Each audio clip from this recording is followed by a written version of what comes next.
As students, educators, parents, and supporters of public schools in North Carolina, the last 5 to 10 years has been a frustrating and heartbreaking period of time. Our public schools, the site of infinite joy, growth, learning, and loving, are facing a ferocious attack by forces committed to privatizing them. There seems to be new news about the efforts to dismantle our school system every single day, and North Carolina has become nationally notorious for its mistreatment of educators and students. It's been so hard for many of us to keep up, much less understand.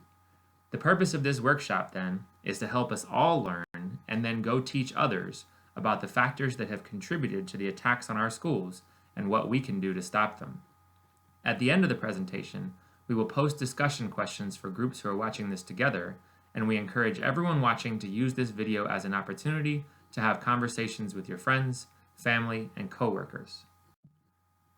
While this presentation was designed by the Organize 2020 Caucus of the North Carolina Association of Educators, the Schools Our Students Deserve campaign would not be possible without the NCAE's leadership, Public Schools First NC, the North Carolina Justice Center, Americans for the Separation of Church and State, Progress North Carolina, and the League of Women Voters, among many others. We thank them and all of the supporters of public education we have worked with during this period. We can win this fight. Our kids can have the public schools that they deserve, but we're going to have to work for it. We're going to have to educate ourselves and get organized. We're going to have to try some new things. Let's get started. For most of the last 50 years, North Carolina has been a relatively progressive beacon in the South. Under the leadership of governors like Jim Hunt and Terry Sanford, North Carolina invested heavily in public infrastructure, built a world-class university system, created a pre-K program that has spread across the country, and put relatively high levels of resources into our K-12 public schools. Our schools still had problems, and poor students, students of color, and students with disabilities still had unmet needs. But the state government was committed to our schools and our educators, and things were headed in the right direction. 2008, however, was a watershed year in North Carolina. First, our state, like the rest of the country, was suffering from the economic hardship of the recession. Tax revenue was decreasing, and state politicians were looking for places to halt or decrease spending. Second, and perhaps more important, was the fact that North Carolina's electoral votes went to Barack Obama in the presidential election, the first time the majority of the state voted for a Democratic candidate since 1976. Conservative forces around the country took note, and wealthy donors and policymakers inside and outside of the state sprung into action. It feels important to note at this point that the forces that began to change the politics of the state are guided by a set of ideas. Some would call them right-wing, some would say ultra-conservative. In North Carolina, those folks have been concentrated in the Republican Party. However, there are people in both major parties, here and throughout the country, who share the same plan that the politicians running our state have: the dismantling and privatization of public schools. Here in North Carolina, millionaire Art Pope has used his resources to help elect conservative politicians to the General Assembly, who immediately began to reshape the political landscape of our state with the help of the American Legislative Exchange Council, or ALEC. This organization, funded by the billionaire Koch brothers, creates laws and passes them on to state legislators. It is not uncommon, then, for states all across the country to be passing the same bills at the same time, as we have seen with a different version of our state's recent House Bill 2 moving in Tennessee. All ALEC needs is a state government willing to participate, and they start handing over laws. With the state legislature in their hands, the leaders that Pope and ALEC have supported have passed a number of policies that are harmful for our students. They began by proposing and passing Amendment 1, a law designed to discriminate against LGBTQ couples and divide North Carolinians from each other. The law has since been overruled by the U.S. Supreme Court, but its impact can still be felt throughout the state.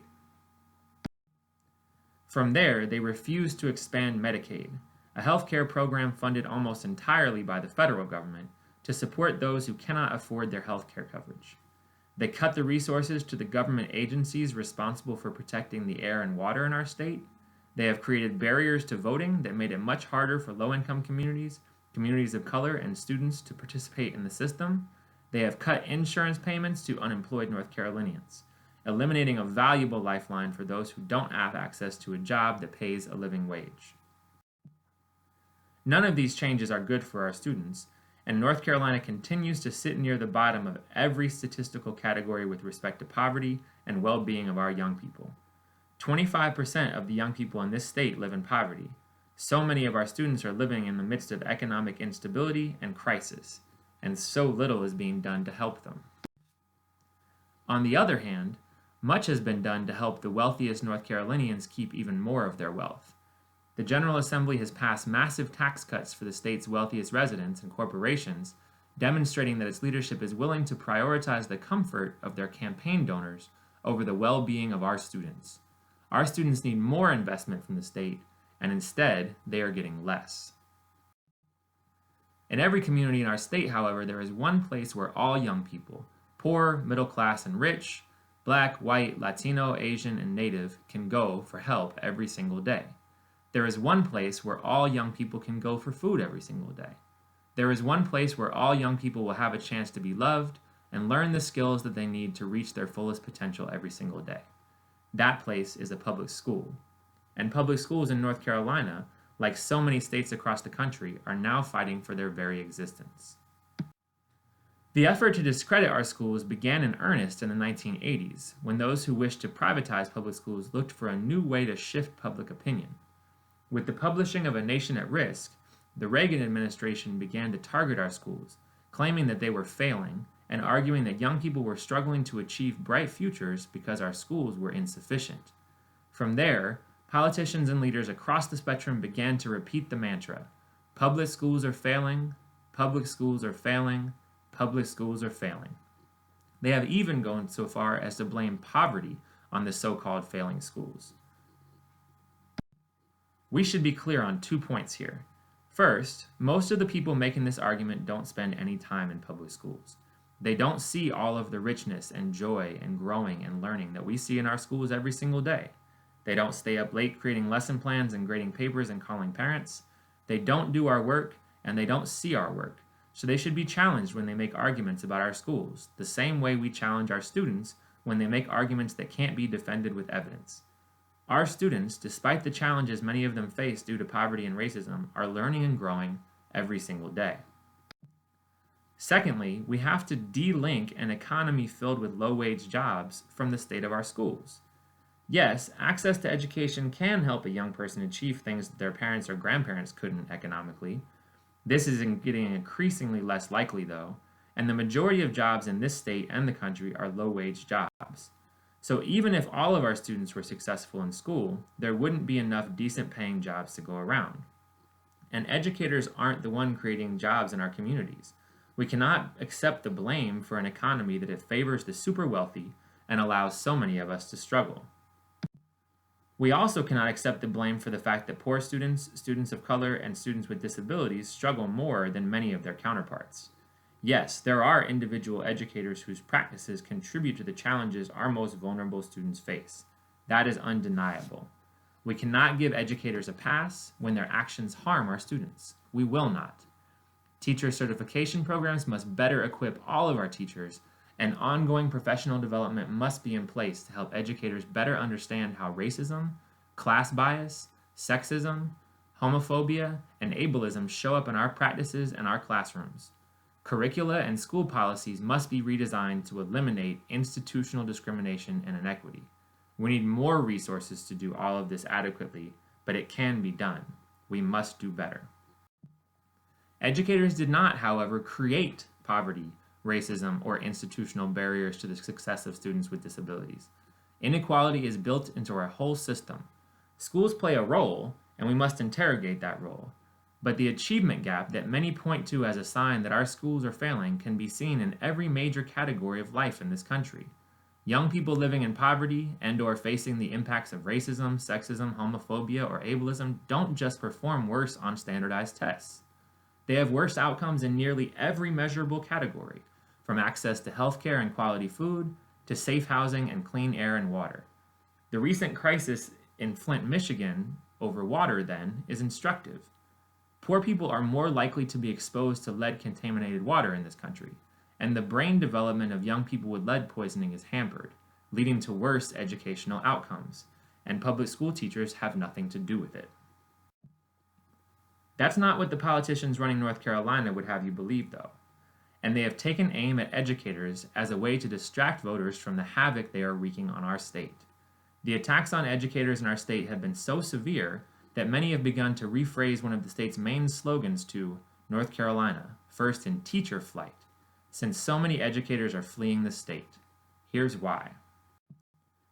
Though North Carolina once paid its educators the national average for teacher salaries, the state has now dropped to one of the worst in the country, and the current salary schedule prevents a teacher from ever making over $50,000 in their career. They have also eliminated financial incentives for acquiring a master's degree, raised our healthcare costs, eliminated the longevity pay that encouraged veteran educators to stay in the profession, and are currently considering a move to eliminate healthcare coverage for retired educators. With rising college debt costs, educators are finding it increasingly difficult to sustain our families and do what we love most. Consequently, North Carolina is facing a teacher shortage that borders on crisis. When confronted with the unpopularity of the state's low teacher pay, legislators have developed salary increases that either only help those in the first few years of the profession, disrespecting career educators, or come out of other parts of the education budget, hurting our children. This is a trick, and we must reject it. Yes, our teachers deserve raises, but our students need an increase in per pupil expenditure, the total amount of money allotted to their education by the state. If the total amount of money per student goes up, they cannot pay for teacher salary increases on the backs of our students' needs. Our students deserve more, our educators deserve more. Having to work with fewer resources and more economic instability, however, is not the only form of disrespect educators have been facing lately. Legislative leaders have added a new category to our evaluation system, making 1/6 of the evaluation based entirely on the standardized test scores of our students. For educators who don't teach tested courses, that portion of their evaluation is based on the scores of their co-worker students. This means that our evaluations can be based on the performance of students that we've never taught. State legislators have also eliminated the ability of educators new to the profession to ever acquire due process rights. This means that new educators, no matter how long they teach, will always face the possibility of arbitrary dismissal with no legal recourse. New teachers will also find it difficult to improve their craft. Much of the funding for professional development has disappeared, and pre-professional programs aimed at attracting and keeping high-quality educators in the classroom have been eliminated. It is no wonder, then, that turnover is at an all-time high in the state, and our students and new educators are suffering from the lack of support that veteran educators would typically provide.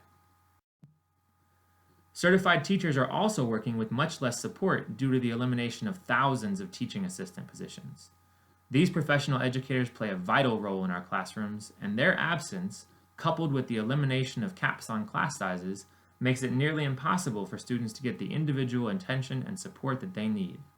Again, for students struggling with poverty, racism, or disabilities, the impacts of this loss are multiplied. Similarly, the state has cut funding for publicly funded pre-kindergarten programs. Study after study demonstrates that many of our students come into kindergarten already years behind their peers. Pre-K programs are essential if all of our students are going to have an equal chance to succeed. The state's cuts to pre-K, then, make it even harder for poor students and students of color to reach their fullest potential. And when they come to our classrooms, our students are using increasingly outdated technology and fewer textbooks and resources, as budgets for those necessary supplies have also been cut. In short, our schools have been set up to fail by the very people who started the conversation by saying that our schools are failing. It's no coincidence. Since their position is seemingly so contradictory, they need data to back them up. So another part of the assault on our schools, then, has been the integration of non-stop standardized testing.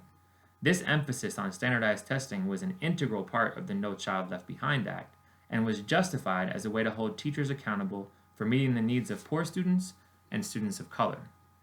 Again, without denying the existence of inequality in our system, any educator will tell you that the standardized tests do not accurately measure what our students know, measure their growth over the course of a year, which is our priority, or capture a complicated understanding of who our students are. Our students are not standardized, and our assessments shouldn't be either. None of this means that we shouldn't be assessing our students' performance and growth. Quality educators do this on a minute-by-minute basis, and we don't need to waste the resources or time that standardized tests impose on our system. We don't need to be feeding massive testing and data companies more public dollars, and we don't need to force our students or educators into such high stress and anxiety creating situations when we already have so many better ways of figuring out what they know and how they're growing. Because of these factors, there is a growing movement of parents across the country who are opting out of the testing of their kids. And in some places, teachers are simply refusing to administer the tests. If we know that the data they provide is not helpful to our instruction, so many of us would rather not put our students through such intense pressure. The only clear thing that standardized test data seems to reveal then is where poor students and students of color are concentrated. That is consistently the most reliable information that standardized tests provide us. The state, however, is now using that data to shame our schools and drive parents and communities towards charter schools and private schools. Each public school in our state now receives a letter grade that is based almost entirely on its standardized test score data. For affluent schools that receive an A or B, the letter can be posted with pride on their website and printed materials. Poorer schools that receive a D or an F are forced to publicly post their letter grade, influencing their reputation in the community and pushing parents towards other options. Our schools are now forced to either improve their letter grade, which they work desperately to do, or run public relations campaigns to convince their communities to keep investing. The result is often the elimination of recess and unstructured playtime, the arts, and other non-core subjects, in a solution that runs counter to everything that we know about what young people need. But the state needs to justify its expansion of charter schools and its growing voucher program for private schools. Charter schools, sold to the public as places of innovation and experimentation that would ultimately offer strength to our traditional public school systems, are instead being used now to carve up our school districts and force schools to compete with each other over the increasingly fewer resources to go around. And in a move that clearly indicates their desire for privatization, the state has now begun offering what it calls opportunity scholarships for students to attend private schools with public money. This voucher program is set up to move public money into private hands, and it is decimating our school systems, leaving the students behind in dire conditions. The next step in their campaign of privatization is the proposed Achievement School District. This law, which they are hoping to create in this year's General Assembly, would create a statewide school district with appointed, not elected leadership. Any school in the state with a D or an F that has not exceeded its expected growth on standardized tests could be taken out of its school district and put into the Achievement School District. Once there, the ASD can impose harsh measures like the removal of a principal or forcing the entire staff to resign and reapply for their jobs. They also plan, unsurprisingly, to turn the entire district over to a charter operator, forcing democratically controlled schools in our communities into a situation where students, parents, and staff have little to no ability to make the decisions about the ways their schools operate. Again, one step closer to privatization.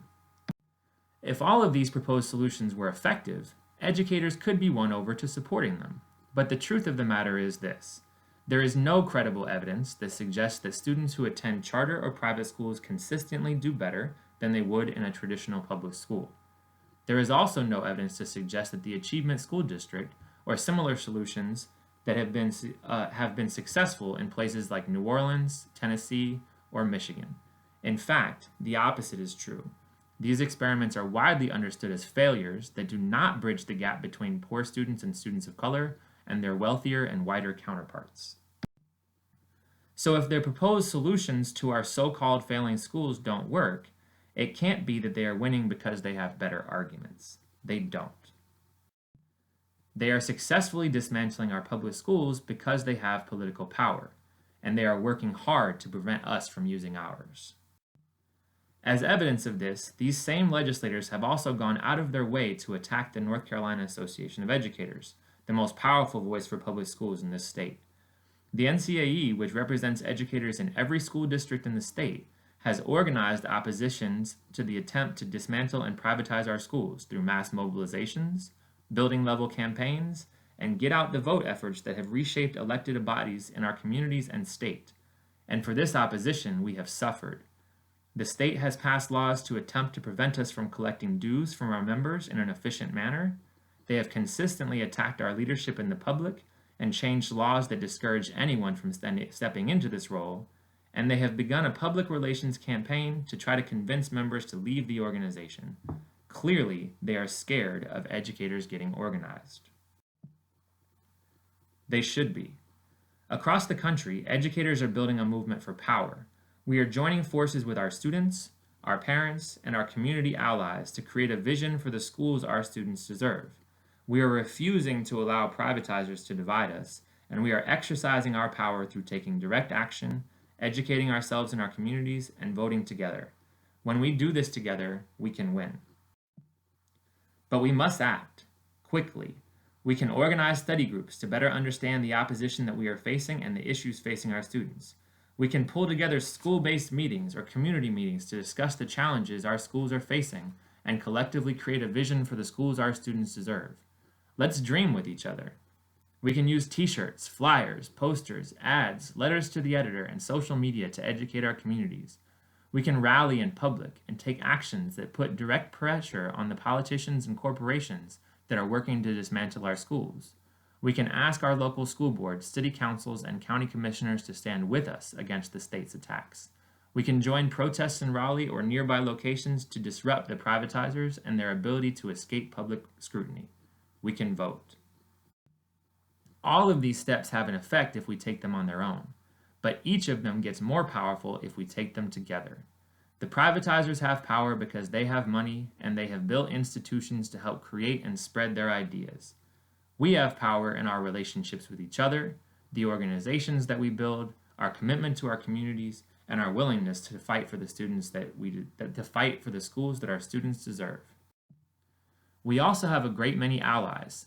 There are lots of places in our communities where we can find people who have the same concerns we do. If we talk to other public sector workers, our parents and our students, people who rely on other public services like transportation and healthcare and welfare and unemployment, if we look to communities of color and low-income communities, if we look to people concerned about healthcare or the environment, or people fighting to win an increase in the minimum wage, we can see that all of us are fighting for the future North Carolina that our students deserve. Feel free to use this workshop online to help. Write down a list of everyone that you know that is concerned about our public schools. Email, call, and visit them to pull together a discussion on this video. Talk about the ways that the attacks are showing up in your community and where they are coming from. Think about the best ways that you can win people you know over to take action. Set goals, connect with people you have relationships with, and take some action together. After the action, come back together to talk about how it went and map out your next steps. Make plans to register, educate, and mobilize voters in favor of pro-public schools candidates, and then get them to join your organizations. It can be hard work, but it can be done. For over 200 years, people thought that slavery would never end in this country. However, people got organized and fought back, and slavery was abolished. Similarly, Jim Crow lasted for nearly 100 years, and it too was defeated. Our communities have faced immense challenges before, and we have won. We can win this one. And we must win this one. The movement to privatize public schools, if it is successful, will take away the last bits of democracies in our communities, and education, like housing, healthcare, food, and other basic necessities, will be controlled by people with one goal in mind: profit. Our students, especially poor students, students of color, and students with disabilities, will have an even harder time getting the resources that they need to live the lives that they deserve. We cannot let this happen. Please feel free to contact either your local NCAE leadership, the statewide NCAE leadership, or the NCAE Organize 2020 Caucus for support. We will gladly work with you to help you figure out how to build your power and win. Thank you for your time. Thank you for your commitment to public schools. And thank you for taking steps to build power and win the schools that our students deserve. We look forward to seeing you soon in our schools, our streets, and our voting booths. Let's win, y'all.